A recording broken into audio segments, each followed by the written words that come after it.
The following is a production of DallasCowboys.com and the Dallas Cowboys Football Club. How about them Cowboys? Yeah! Go Cowboys! This is Cowboys StoryLine with Nick Eatman. Good morning. Welcome to Cowboys Storyline.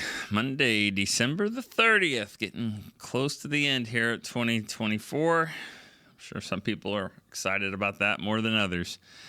As we get really close to the end of the season, it looked like the end of the season there for times in the Cowboys game against the Eagles. Philadelphia 41, Dallas 7.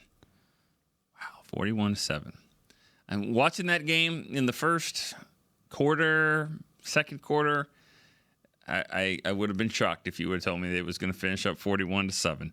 But we've seen that before with the Cowboys and Eagles. We've seen how those games work. You got one team with a lot more talent on the field at the moment, and you can hang in there for a little bit. But you just keep going, keep leaning on you. Next thing you know, the bottom drops out like that, and it certainly did. Eagles win it 41-7.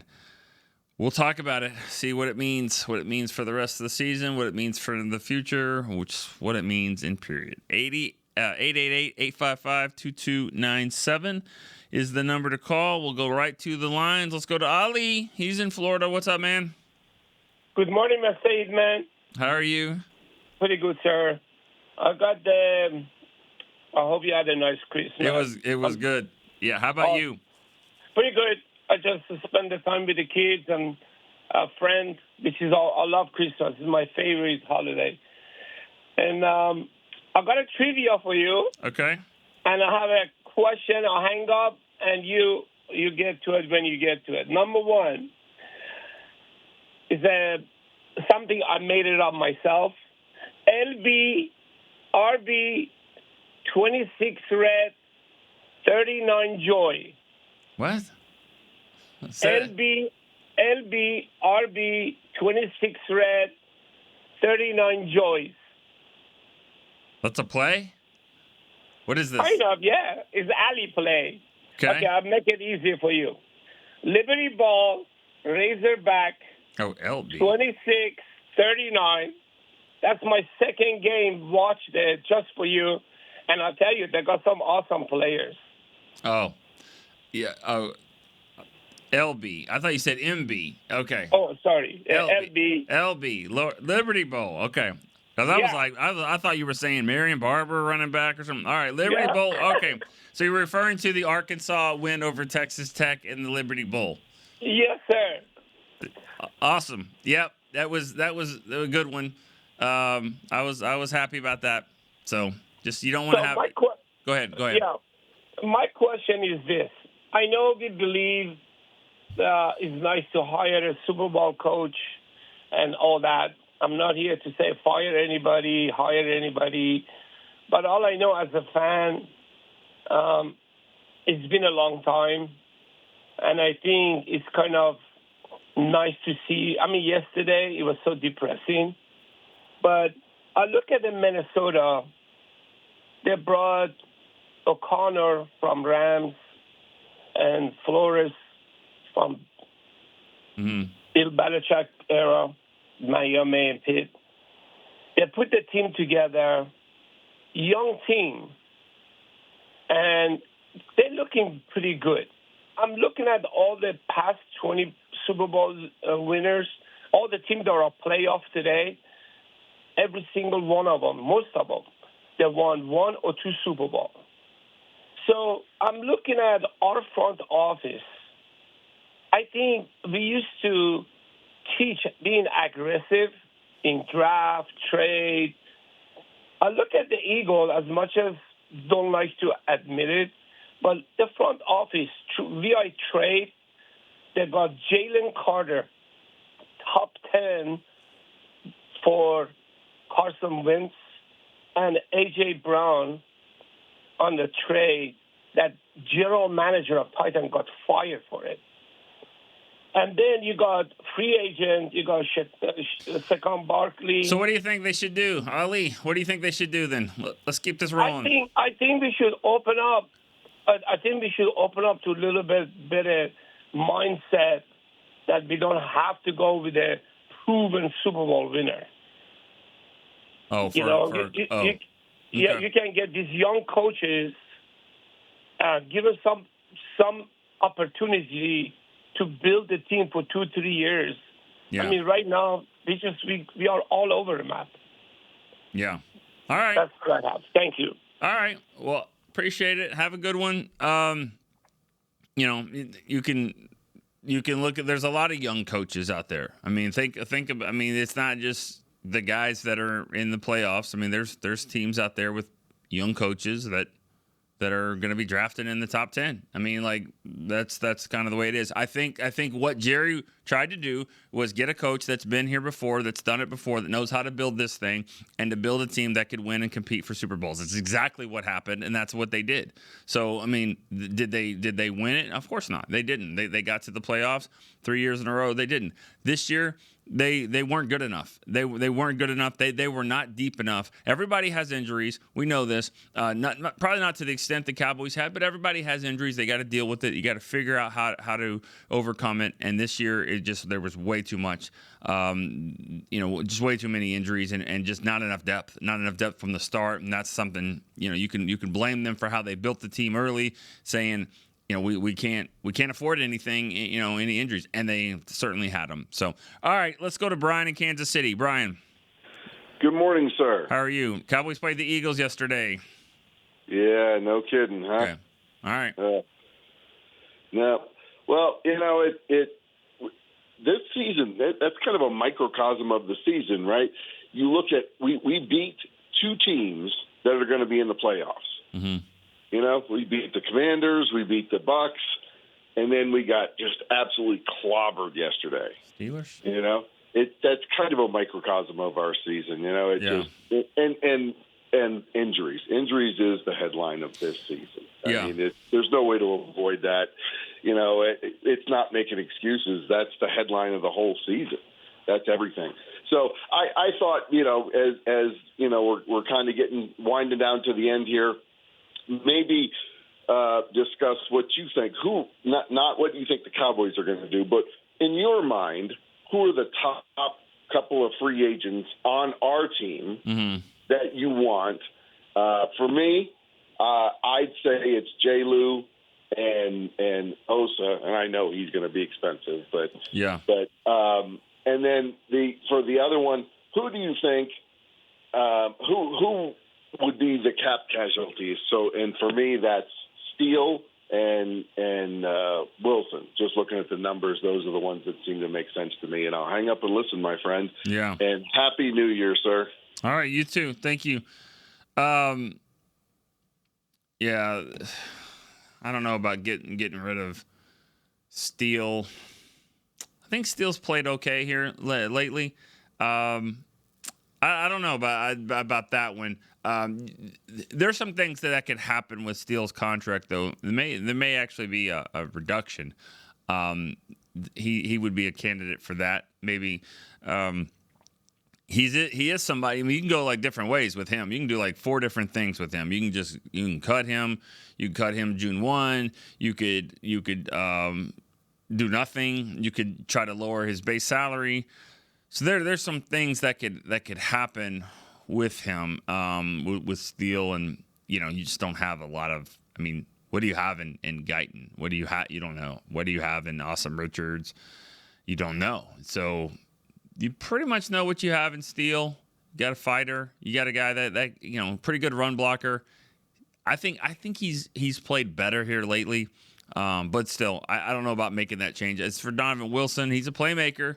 But for that price, you got to give up something. Malik Hooker is another one. Like, that could be a situation where you kind of, you may move on. But I think J. Lou and Osa are the two that you said that you would like to bring. There's a lot of them. There's 20, 25 guys or so.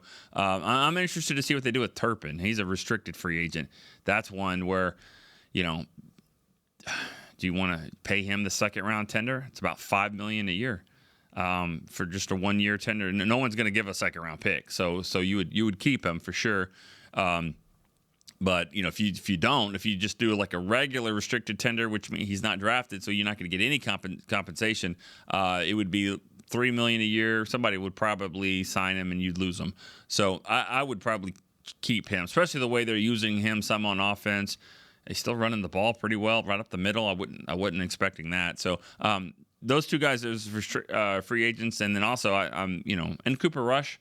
I mean, Cooper Rush is another one I think they should probably try to bring back as well. All right, Coach Tyrone in D.C. is our next caller. Hey, what's going on, Nick? How you doing, man? Good. How are you doing, Coach? Oh man, DC is red and gold out here. Like they're partying.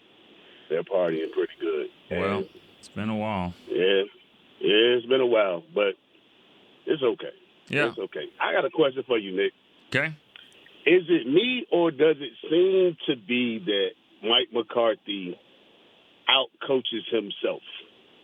And I'm speaking about a specific drive, which was the first drive of the game. Mm-hmm. Yeah, 2nd and 3. Is that what you're going to say? 2nd and 3. Yep. 2nd and 3, man. Hate it. Yep. 2nd and 3. Mm-hmm. I'm sitting here. It's 2nd and 3. Run the football. He's picking up. Rico is picking up what he needs to pick up. Yeah. Run the football. Yep. Then on 3rd and 3. So let's it's compounded, Nick.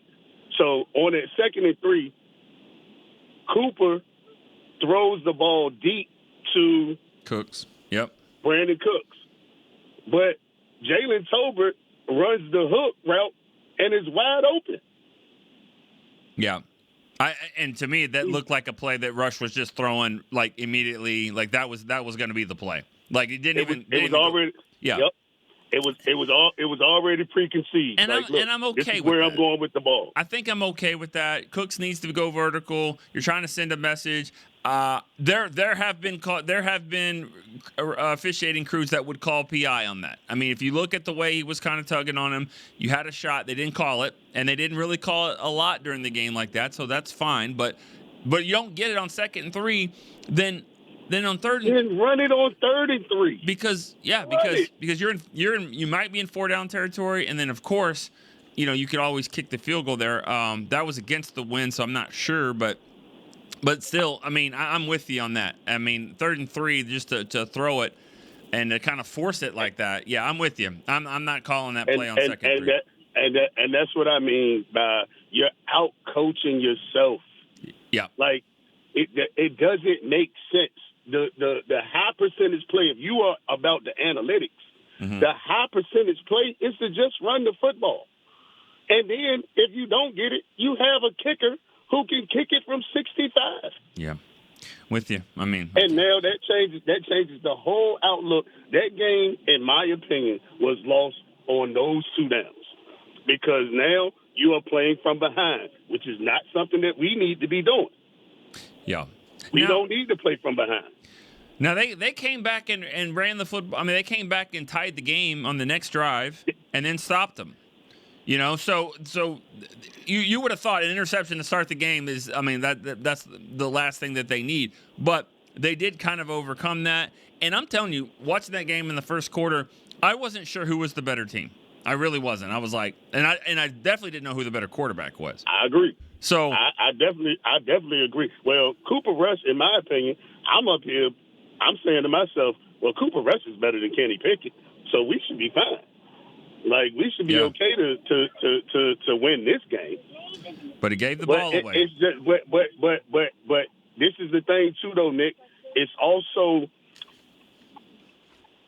It's not that I understand what you're saying, that they came back, they stopped them, and they scored, and they stopped them. But it's mental. Yeah. It's a mental thing that, okay, you just threw a pick 6. Now the defense got to come back, or we come back on the field. And it's a mental thing. If you go down there and you score on the first drive, now they have to play from behind. And it's mental. Yeah. And that's what it drove me crazy to see 2 straight passes and he gets pass happy. Well, when you have an opportunity to just run the football. I hear you. All right. I get it. Thanks for the call. And that was huge. You know, that was a huge start to the game. Again, they did overcome that. The game was lost to me one play. One play in the second quarter, it ended everything. And you could maybe argue 2 plays in a span of about 3.5 minutes. But the game's tied 7-7. The Eagles have not done anything. They haven't gotten a first down, and this is their 3rd possession.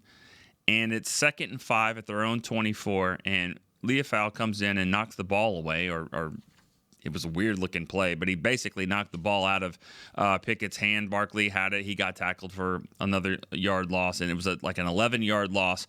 It's about to be 3rd and 16 from the 13-yard line. 3rd and 16. That smells like draw play to Barkley or dump off or whatever, and then punt. So, but Andrew Booth, who had a game for the Eagles, but he that was one of his first plays there, illegal contact. He just had a rough day. I mean, like that's just putting it nicely. And they picked on him. They picked on him all day long. And the Cowboys left him out there. They didn't have a lot of options.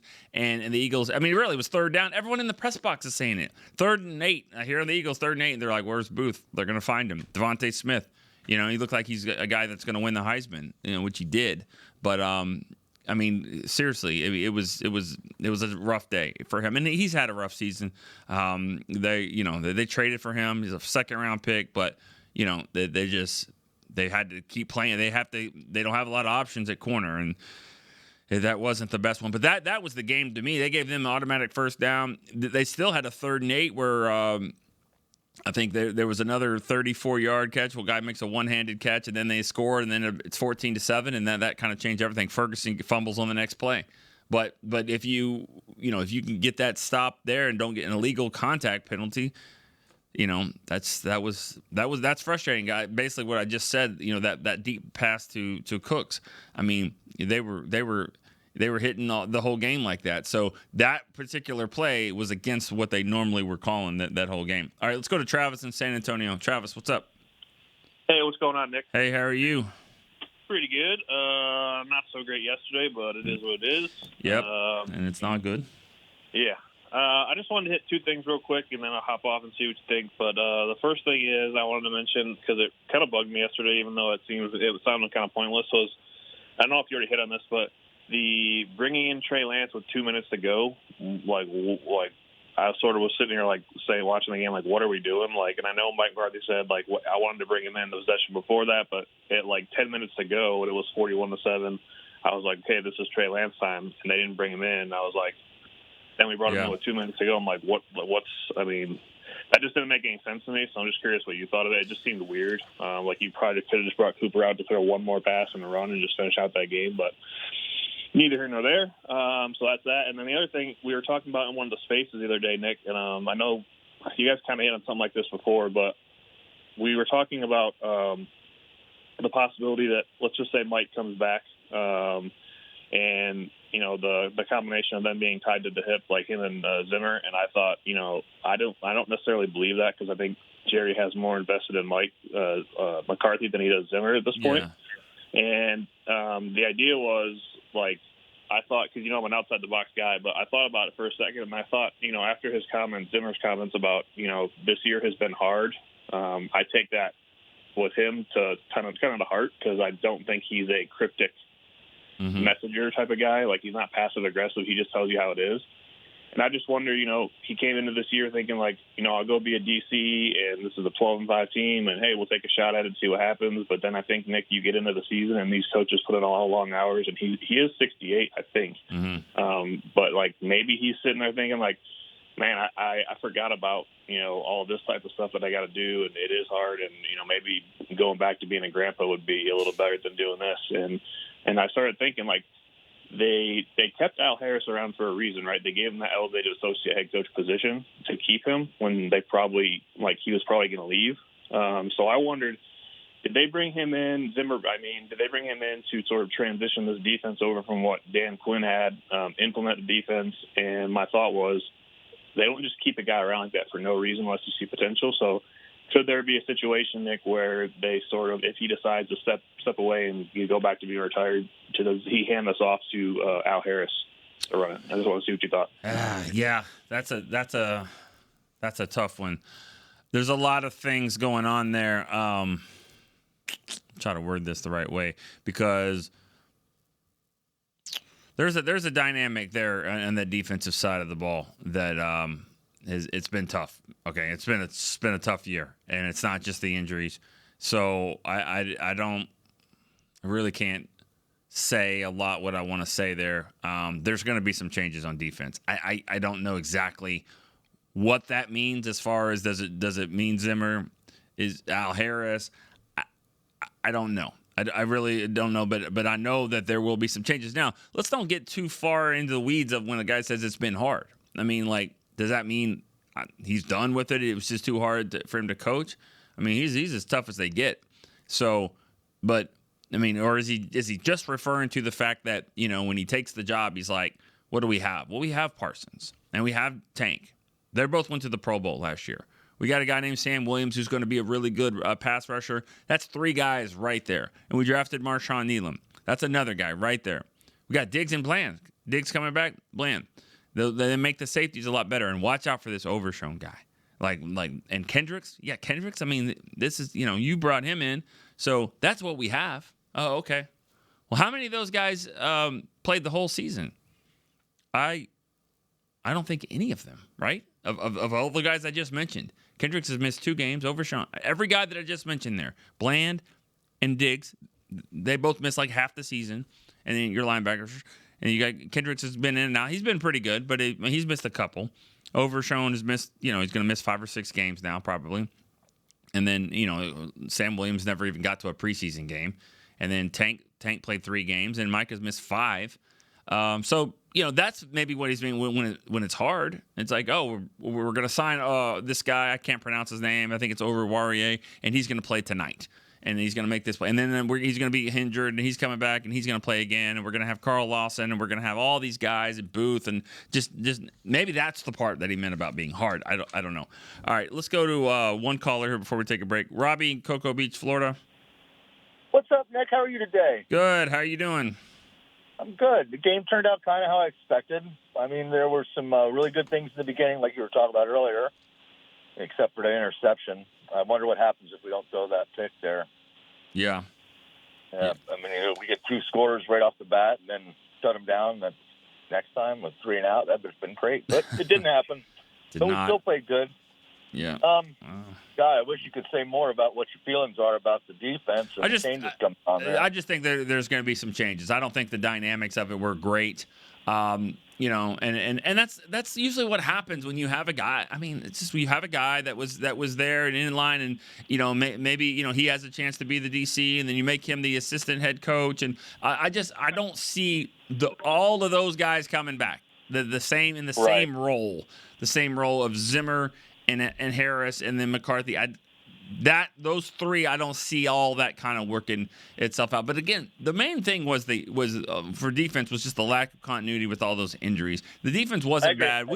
You can say when they had most of their guys, including Micah, they've been pretty good. Yeah, they've been solid. I'll say it again. I've said it all year. I know Rob doesn't always agree with me, and then he does, and then he doesn't.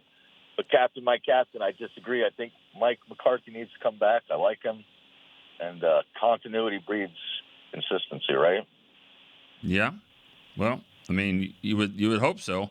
You'd hope so. But still, comes back or not, I still think that they need to have some kind of changes there. The offense needs some tweaks too. So, you know, he can come. I think he's going to be able to come back, but I think that they're going to have to make some kind of changes on the offense, and you may see a different coordinator, maybe, maybe a new play caller, because you know. There has been some times there. Now, if he's, you know, willing to do that, I mean, that's how he got the job. You know, he got the job, and I don't think he loved the idea of Kellen Moore being here and calling the plays. But I mean, they did. I don't think so either. Well, they led the league in yards and points, I think, for those 2 years. So you know, it worked. it works. Get a guy that he likes and trusts, and it could work. So. And you know what else I'd like to see? I've said a couple times, but boy, I think Micah Parsons would shine in the 3-4. Yeah. And I don't know if Al Harris has any knowledge of that, if it does. That's what I'd like to see. I know it'd take a year or two before we got all the pieces, but all right, man. I'll let you talk about 3-4 off the air if you want to, or if not, take another call, take a break. Thanks. Happy New Year, Nick. Thanks, Robbie, the producer. He's letting me know what to do. I love it. I do need to take a break, but the 3-4, it does take a little bit of time. The Cowboys got fortunate when they were trying to do it in 2005, and they just had a great draft that fell perfectly for them. They were able to get some guys and get some pieces and made that switch with Zimmer. Now Zimmer was the coordinator. He switched as well. He was 4-3 guy. He switched to 3-4 with Parcells, and so they've made that work. But yeah, you need some different defensive tackles for that. You need some linebackers. To say that Micah and Sam Williams could do that, I think it could. I mean, I think they could maybe switch to a 3-4, but they're going to have to get some pieces in place there. And I don't know exactly where Overshown would fit into that, especially with the injury now. But I'm not sure his best position in a 3-4 scheme. Then again, it's going to be hard for him to get back at the start of the season. But again, I'm not going to count him out. Let's go to break here on Cowboy Storyline. Be right back after this. Cowboys fans, when it comes to navigating the ever-changing world of tax, your business needs a partner it can trust to tackle even your biggest tax challenges. Ryan is the largest firm in the world dedicated exclusively to business taxes. Our team of tax professionals has local expertise in all areas of tax and can help you uncover savings opportunities you didn't know you had. Learn more about how Ryan can improve your overall corporate tax performance by visiting Ryan.com. Ryan, the official tax partner of the Dallas Cowboys. Hey y'all, Matt Pittman of Meat Church here. With football season kicking off, I'm already gearing up to bring the smoker back to AT&T Stadium for some epic tailgates. But with that Texas heat, it's crucial to keep my beer hand cramping cold. That's where Yeti's insulated Colster can cooler comes in clutch.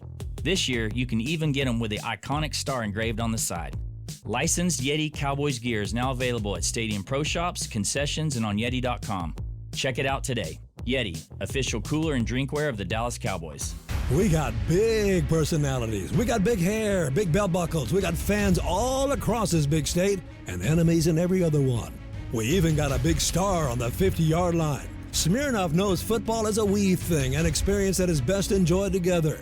With good drinks and good folks home or away, we rally together. We cry together. And we always rally cry together because, most of all, we got big love for them boys. Smirnoff, we do game days. Please drink responsibly. Back to Cowboys Storyline. Welcome back, Cowboys Storyline. Let's go straight to the phone lines. We got Chuck D. He's been holding a little bit. Chuck D., Bridge City, Texas. What's up? What's up, Nick? How are you?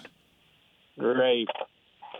Yeah? One thing I noticed about the game and the past few games is we cannot get a good pass to Mingo. That poor guy. He does not get the ball thrown to him at all. Like, there was one play right to his chest. He caught it. But everything else, it's low, it's high, it's to the side. I mean, he's probably like, what in the world do I have to do?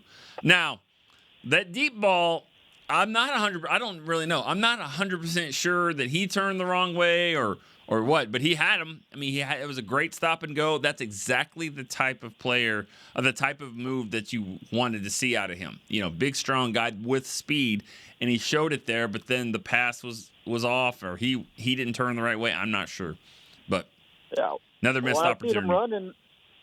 I seen him running wide open. I'm like, who is this? So that you don't really see him, and he's big. And then I was like, oh yeah, that's who that is. Yeah. I mean, it's a good ball thrown to him. He's got the size and speed and all that. I mean, he is a freak, but there's some things that got to be cleaned up, and I mean it's not just the ball that not thrown there. I'm sure he's got to, he could be better with the routes and all that kind of stuff. He's one that if Dak's got the backyard, if the Dak yard is open for business, Mingo's got to be right there. When we've seen these guys that do it. We've seen Cedric Wilson spend all summer there, and he had a really good season. We saw Jalen Tolbert do it. Tolbert's had a good season here. I mean, it's been solid. He's catching touchdowns. But Mingo needs to be there. Yeah, no doubt. And hey, I don't know if you've seen this video, but Eagles fan giving Jerry a hard time, and one of the shots he's like looking at on the field, and the fans are turning around, letting them have it. Man, is that how it always is? They're sitting in the glass booth like that, and the fans can just see them. Yeah. If That's horrible. Yeah, I didn't see it, but was it classless? Yeah, it just looked like a clear glass, and they're like right up against it, and the fans that right underneath it are just turning around, looking at them, and pretty sure they're shooting them the finger and just letting them have it. I'm like, geez, is that what they got to do every? Yeah, that's every time. I mean, that's every time, every place, every inch of that stadium, inside, outside. Yeah, I mean, that's par for the course right there at Philadelphia. You know, there's no other place where they just chant, you know, Dallas sucks, Cowboys suck. No other place that do that. You'll get them flying fingers every now and again, you know, when you're driving it, but it's very consistent there. That's the way that it is. Hey, they have a great football team. They're passionate, you know, good for them. But I mean, let's not, you know, when you're talking about class, you know, and things like that. I mean, they're still looking for the C and the L. They always have been. So that's just kind of the way it is in Philly. All right, let's go to Champ in Nebraska. Champ, what's up? Hey, Nick. Good morning. How are you? I'm doing well, I guess. Not a victory Monday, but hey, I'm alive. Far from it, actually. not really anything close to that. Right. As far as the victory Monday, yes, you're alive. That's right. Yeah, of course. All right. So, what do you got? A couple of questions.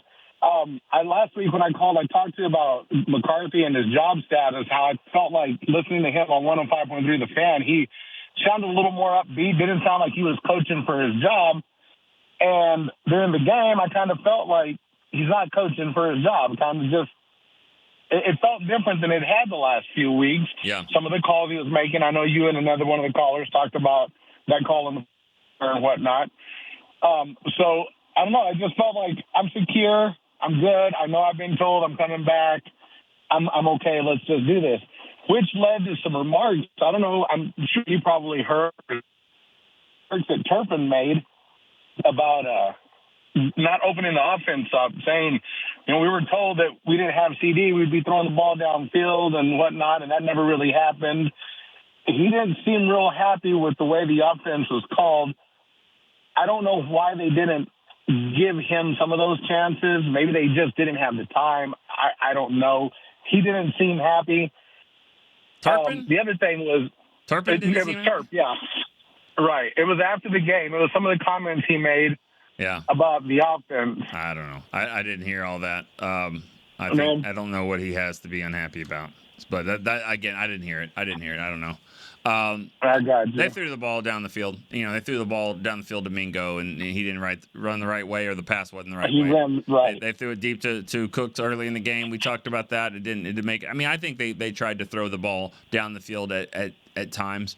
You know, there was a time where he threw it underneath to Ferguson. He should have thrown it to Tolbert down by the Eagles sideline. He dumped it off to Ferguson, and Ferguson got stripped and fumbled, and that changed the game big time. But, you know, I don't know about not opening it up, and I did not hear what Turpin said a little bit. Maybe he just thought he was going to get more shots from his comments. Maybe. I mean, the other thing was, did you happen to watch the video of the Jerry when he's kind of getting harassed by the Philadelphia fans? You know what? I need to. This is the second time it's been brought up in a row. Second caller in a row. I haven't seen that, but I didn't see it. But. Well, then I'm going to give you my opinion on it. You know, we're critical of Jerry. All of us as fans, we talk about him, we get mad at him, we want him to do this and we do that. But I was a little pissed off watching that video. I didn't see much fun in it from them. They were kind of mocking him. And at one point, they went to take a picture, and the guy says, "Don't touch me." And it just, you know, I feel like it's that big brother and little brother thing. I can pick on my little brother as much as I want, but don't you do it. Yeah. I can talk about my owner, but don't you do it, especially as a Philadelphia fan. It just really, really didn't sit well with me the way that went. And Jerry, is being Jerry. He's always a good guy, especially with fans, visiting fans, and he talks and he handled it like a professional. I'll give him that. He had every right to just walk away, but he didn't give in to that, and I'll give him that credit. So good for him. Yeah. That being said, Happy New Year to you guys in case I don't talk to you tomorrow. All right. You guys have a great New Year, a safe New Year, and we'll talk to you later. All right. Appreciate it. Yeah, again, we get on the bus right after the game. We're, flying back and, working, writing articles, get home. So, no, I didn't see all of that. I'm just trying to figure out what time the game is and what day it's on. So, I'll be honest, I didn't see all of that. Apparently it's something. And I get that part. It's easy to talk, about Jerry and all that. Then when someone else does, especially an Eagle fan, you're like, what? Yeah, I totally understand that. I didn't see it, but I know that, nobody takes criticism more or better than Jerry. Jerry can handle it. Okay. He can handle it. He handles it every single week, every, 3 or 4 times a week. He can handle that. That's kind of what he is and what he's done. Again, I didn't see it, but if it's an Eagles fan or 2 or 3 that are being disrespectful, I mean, that just means it must be a day that ends with Y. That's what it is. I mean, that's what you expect when you go there. Again, if you're looking for class, that's you go to school. Okay. I mean, let's go to break real quick on a Cowboys Storyline. Be right back. Discover Aiden, the official luggage partner of the Dallas Cowboys and Dallas Cowboys cheerleaders. Known for top-tier engineering and craftsmanship, Aiden offers more than just bags. Originating from Australia and designed in New York, it merges fashion, design, and culture. Used by Dallas Cowboys players, staff, and the entire organization, Aiden provides style and functionality for all travelers. Visit AidenTheBrand.com and use code AidenXCowboys for 25% off your purchase. Travel like your favorite stars with Aiden. Altec Lansing has been perfecting sound since 1927, bringing you decades of audio excellence to elevate your Dallas Cowboys tailgate ritual. Equip your next pregame with the Sound Rover 180 with 6 hours of playtime, built-in microphone, multicolor light modes, and a rugged exterior that's built to last. Visit AltecLansing.com/Cowboys15 for 15% off your Sound Rover 180. That's AltecLansing.com/Cowboys15 for 15% off. Altec Lansing, official audio partner of the Dallas Cowboys. Back to Cowboys Storyline.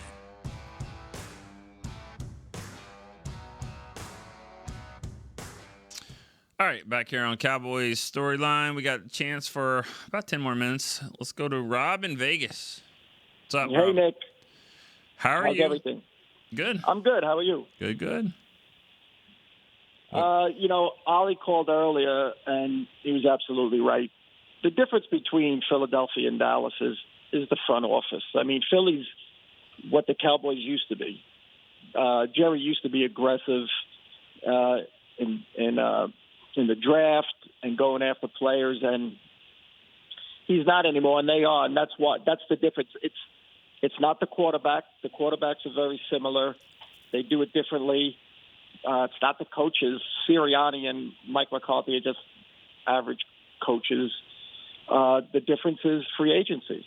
The difference is just in that game. Just look at that game alone. The 3 guys that killed you, Saquon Barkley, A.J. Brown, got all free agents.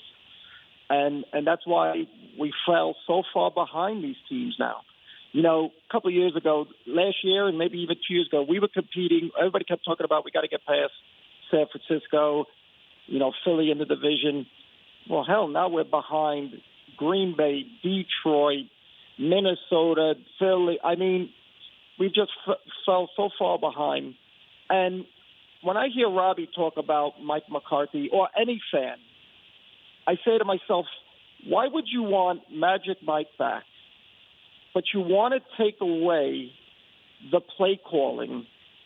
And that was the reason why he was brought here. That's like me hiring you to a 5-year contract to be a salesman. You fail, and I make you my receptionist. It doesn't work that way. There's no reason to bring him back if you're going to take away why he was here. He has done nothing better than Jason Garrett, and he was supposed to go further. So it's not about Go ahead. What's your stance today? I mean, what is your stance with McCarthy now? So did that game change your opinion on bringing him back, or what do you think? No, my stance was I never wanted him back. My stance was I thought Jerry was going to bring him back. I think after yesterday, I don't think he's coming back because Jerry can't sell this to us. He's already his son's already come out and told us we're not going to spend money next year. So you're not going to spend money next year, and you're going to bring back this guy? No, you can't sell that to the fans.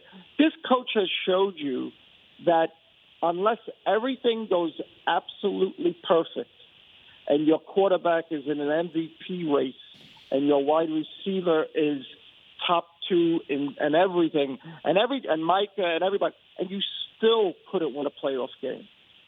He doesn't make the team better. He doesn't give you an edge over other coaches. And sometimes he's a detriment. Like the other caller said, 2nd and 3, you're chucking the ball over the yard. If it was Dak, I could understand it. I'd be still mad, but I can understand. Cooper Rush is not the guy to do that with. And he's done this not only this year, he's done it last year. It's in his DNA. He will never stick with the run. So if we're talking about drafting, let's say Genty, why? Yeah. He wouldn't use it. So what I'm saying is he's just not the guy for the job. That's all. 5 years has failed. He's got one playoff win in 5 years, and now you got to rebuild the team. And I don't think if you're going to rebuild a team, I wouldn't rebuild a team with him. Bring in a young guy or bring in a guy that maybe different style, like a Mike Vrabel. He's a different style, and go get a young OC, or go after Ben Johnson because he proves that he can really run an offense. But I just don't understand bringing back Magic Mike and saying we're going to take this away, we're going to take this away, we're going to change your coaches out, but you get to live, you get to stay. No, that's not right. He should go down with the ship. He's had 5 years. And like I said, I think yesterday was so embarrassing that I just don't think – and listen, Jerry Jones. It's about marketing. It's about looking towards the future. He hears the fans. They always say they don't, but they do. And I just don't think you could sell that to us when you already basically threw a black cloud over next year. Let's be honest. Does Jerry have to sell it to you? Like I know you say that, but does he? I got to tell you, Nick, yes, because I shut that game off at halftime, and I've done that more this year than 50 years of being a Cowboy fan. No joke. This has been the worst year to watch the Dallas Cowboys. Did you turn it back on? Did you turn it back? No, I did not. You did not? I did not. Okay. I had no idea what happened after halftime.